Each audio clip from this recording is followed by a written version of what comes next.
Salam, Türkmensoft kanalına hoş geldin. Videomuzun bu gezek sanında Android üçün niyetlenen Outline VPN'ne mod serverlerin nereden alınýanlygyny görkezjek. Ondan ama videomuza geçelim.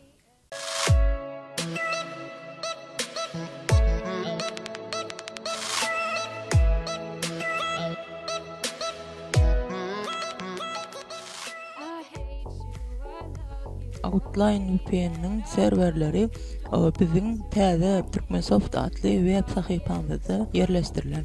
Videonun aşağında men linkini paylaşarım. Şol yerden bizim täze web sahypamyza girin.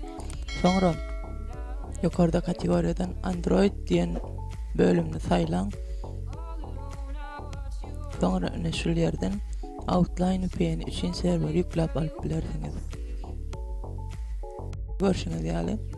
Şu yerdäki gök Word'un znaçogyna basýaňyz.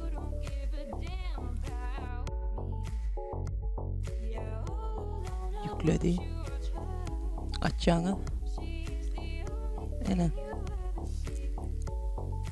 Jemi bu serverlaryň jemi 24 tane. Özüň içinden istediğinizi alıp bilersiniz.